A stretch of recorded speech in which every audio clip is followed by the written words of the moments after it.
Dan saudara, lebih lengkap mengenai program Kampung Bahagia ini, kita akan membahasnya bersama Wali Kota Jambi, Maulana. Selamat pagi Bapak Maulana. Assalamualaikum warahmatullahi Pagi, wabarakatuh. Bapak, semoga sehat selalu. Bapak, ini menarik karena kita membahas Waalaikumsalam. tentang program Kampung Bahagia hingga menjadi salah satu prioritas Kota Jambi. Nah Pak, boleh dijelaskan latar belakangnya, lalu ini mulainya dari kapan sih Pak?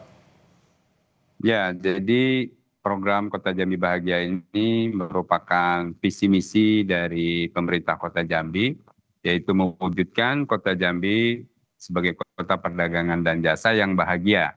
Bahagia itu B yang pertama bersih, A yang kedua aman. Inilah yang menjadi titik fokus utama dalam program Kampung Bahagia. Nah, Kampung Bahagia ini adalah salah satu dari 11 program prioritas, Mas Edwin. Salah satunya adalah Kampung Bahagia. Nah, B yang pertama bersih melalui program Kampung Bahagia di mana proses pembangunannya sangat partisipatif, dimusyawarahkan oleh warga melalui Pokja. Pokja Bahagia di setiap RT terdiri dari pemuda, ibu-ibu, tokoh agama, tokoh adat, bendahara RT, dan ketua RT. 5 orang ini yang mengajak masyarakat bermusyawarah. Nah, B yang pertama bersih adalah bagaimana supaya pengelolaan sampah dari sumbernya yaitu rumah tangga nanti sudah dipilah organik anorganik akan dijemput ke rumah-rumah. Maka Kampung Bahagia ini mengadakan sarana transportasi pengangkutan sampah, yaitu gerobak motor yang dikelola oleh masyarakat sendiri. Kemudian yang kedua adalah aman. Keamanan ini kita melihat bahwa butuh pengawasan 24 jam yang terintegratif. Sehingga para ketua RT melalui musyawarah di tingkat RT-nya menentukan titik mana yang bisa memonitor keluar masuknya masyarakat ke wilayah RT itu. Ada RT-nya yang luas bisa 2 titik, ada yang kecil 1 titik cukup. Tapi istimewanya CCTV ini terkonek dalam satu sistem masuk ke Jambi City Operation Center. Bahkan dari handphone saya sebagai wali kota bisa memonitor semua aktivitas kegiatan masyarakat di tingkat RT. Nah, ini bisa diakses oleh di tingkat RT tentunya ketua RT. Di Lurah, Pak Lurah, Babinsa, Babin Kamtibmas. Tingkat kecamatan, Pak Kapolsek, Pak Dan Ramil, Camat. Di tingkat kota ada Kapolres, ada Dandim. Dan setiap aktivitas yang mencurigakan, kemudian ada kejadian-kejadian tertentu, laporan dari masyarakat, maka CCTV ini menjadi hal yang sangat penting untuk melihat kejadian itu seperti apa. Dan ini adalah program yang mengurangi potensi orang untuk melakukan kejahatan, Mas Edwin. Karena akan kita umumkan di videotron-videotron Kota Jambi. Kelurahan Palimo misalnya, ini sudah diawasi CCTV. Setidaknya kita tahu bahwa kehidupan masyarakat perkotaan itu banyak suami istrinya bekerja. Di jam-jam kerja itu biasanya perumahan kosong, kurang ada yang di rumah, hanya tinggal anak-anak dan lain sebagainya, maka CCTV ini merupakan program prioritas dari Kampung Bahagia tahun ini temanya, yaitu bersih dan aman, Mas Edwin. Baik, Bapak tadi sempat dijelaskan sedikit soal bagaimana program ini akhirnya pemasangan CCTV ini berakhir pada efektivitas penekanan potensi kriminalitas. Lalu lantas bagaimana Pak kalau untuk percepatan penanganan situasi darurat? Ada contoh-contoh mungkin yang telah terjadi sebelumnya? Ya, jadi setelah dipasang, ada kejadian misalnya di satu perumahan, ada pelaku kejahatan mencuri meteran air. Ya, para pencuri belum tahu bahwa di daerah itu sudah dipasang CCTV.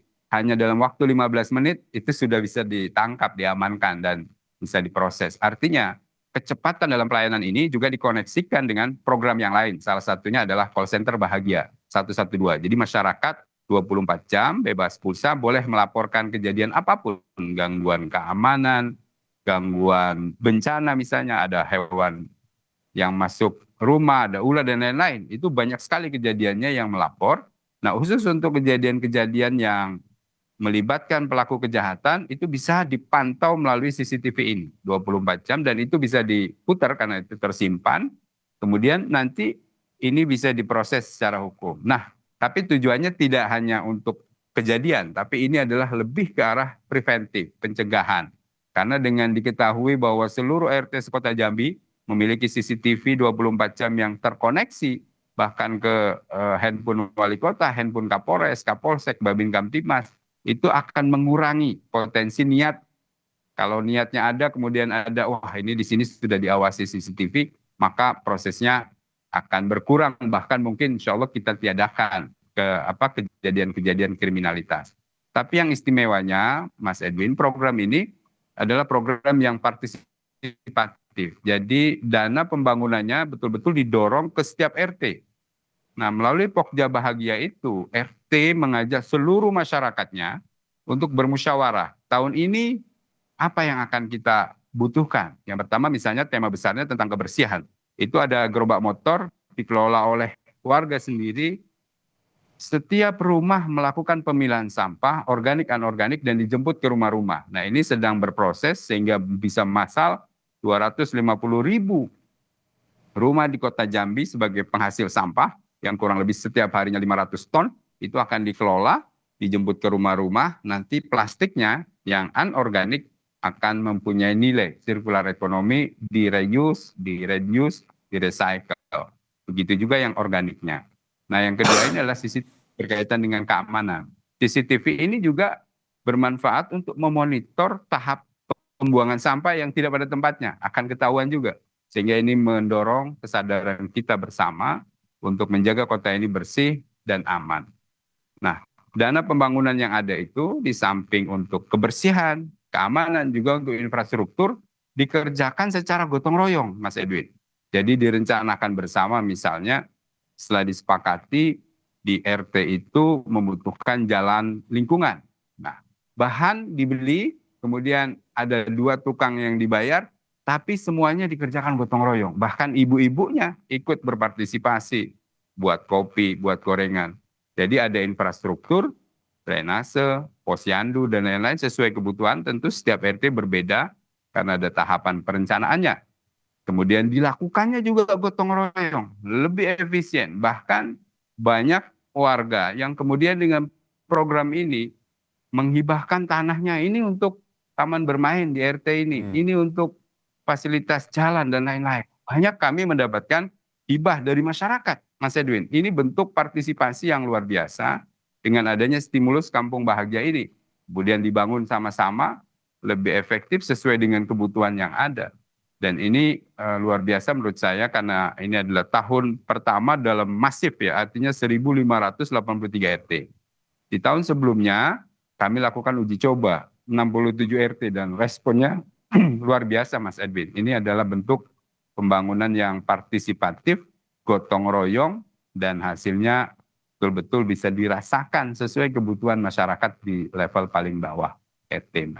Berarti ini sebuah inisiatif yang memang digalakkan oleh pemerintah namun juga memiliki efek yang begitu besar di masyarakat, bahkan sampai masyarakat ingin ikut berpartisipasi. Harapannya Bahagia ini Pak bisa benar-benar menjadikan masyarakat bahagia. Terima kasih banyak Wali Kota Jambi, Amin. Bapak Maulana telah berbincang bersama kami di Jurnal Nusantara. Bapak sehat selalu. Terima kasih Mas.